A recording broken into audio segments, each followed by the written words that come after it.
Hey, this is a problem from the ProCopy book, and we're just sort of starting slow here and looking at the differences between absorption and variable costing inventory.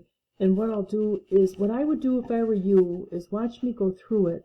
Then I would try doing it myself, you know, without looking at anything else, because these are really basic problems. And then if you have any trouble, then you can either look at the solution or listen to this again, okay? But this company produced 30,000 units. It sold 29,000 units in 2025 with no beginning inventory. Okay, so they've got 1,000 units left. During the year, the following costs were incurred. Variable manufacturing costs per unit are 106. Okay, so variable manufacturing costs. You want to start keying in on this, okay, because we haven't spoken like this before. So variable manufacturing, and then this is a need for more lead. Let's see. Sorry. And then variable operating costs. And the variable operating costs are, sorry. Here we go. Variable operating costs are $40 per unit. Fixed manufacturing overhead is $270, and fixed operating costs are $180. So they want to calculate cost of goods sold for both absorption and variable costing, assuming no variances were recorded. Explain the difference between the two systems. Okay, so let's just make it really basic here. Hold on one second. So so here's our 1,000 units that are in ending inventory. If I take our fixed manufacturing overhead as $270 divided by 30,000, gives us $9 per unit. Whoops. Okay, $9 per unit of fixed MOH that we add for absorption costing. So variable manufacturing cost is 106.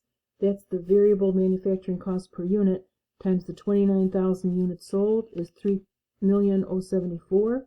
Absorption cost is $106 per unit. That's the variable manufacturing cost again, plus the $9 per unit of fixed manufacturing overhead gives us $115 times 29 is $3,335,000. So the difference between the two is $261,000. Okay, and what that difference is equal to is the 29,000 units that were sold times $9 of fixed manufacturing overhead per unit. Okay, so I'm gonna just pause the tape, then I'm gonna start off here and the next problem. Alrighty. Okay, this is the second problem in the ProCopy book, and again, these are basic problems, but just make sure that you can do them on your own without looking anything up, okay? And we start out with this company with an absorption costing income statement. Here are sales, cost of goods sold, gross margin, operating expenses, net income.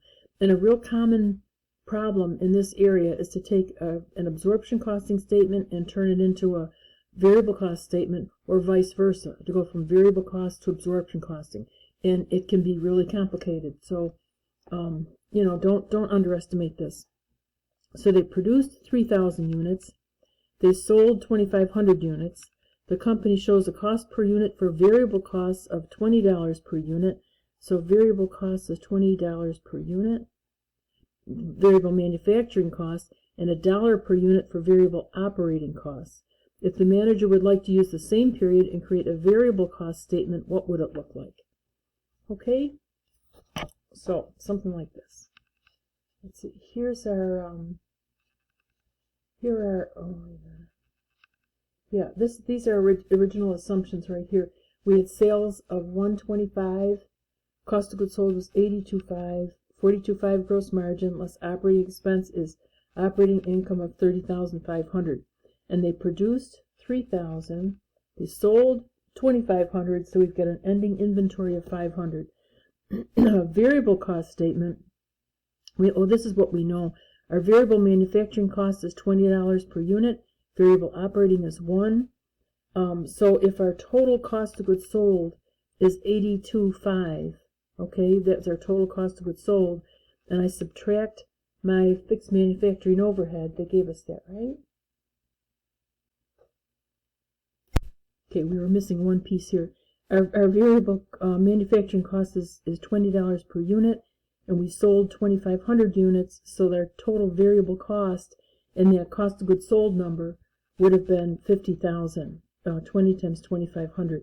So then, if my total cost of goods sold was 82.5 minus the 50,000 gives us 32.5 of fixed cost, fixed manufacturing cost.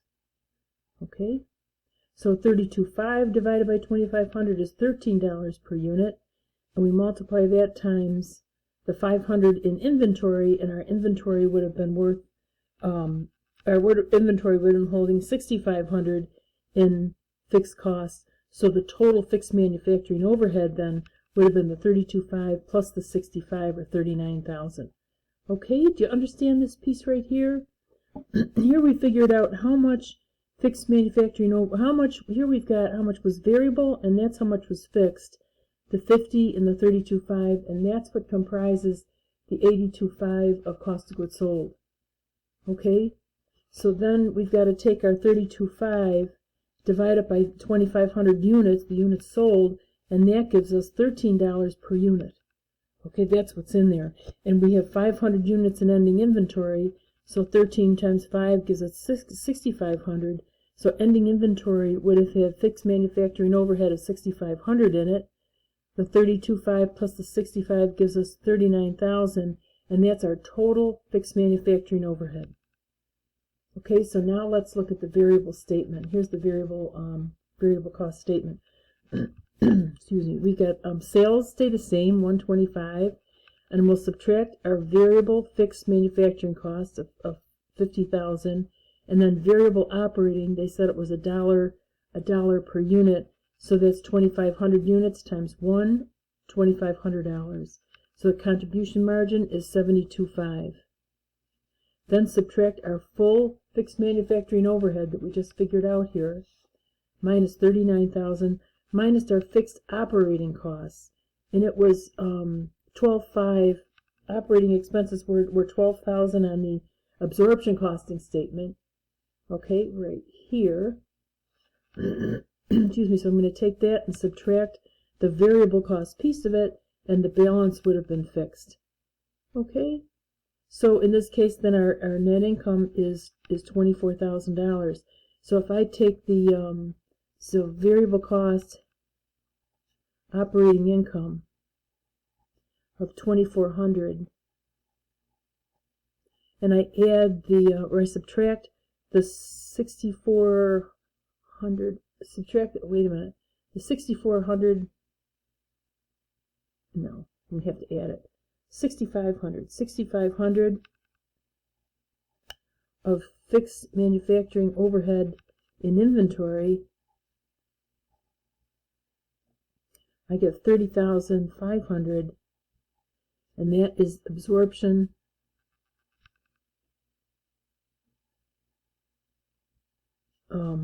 operating income. Okay? So make sure you can do this one yourself, that this is all clear for you, that you really understand it, especially like this piece over here. It isn't rocket science, but you need to know how to take these numbers apart to be able to break it into a variable cost statement.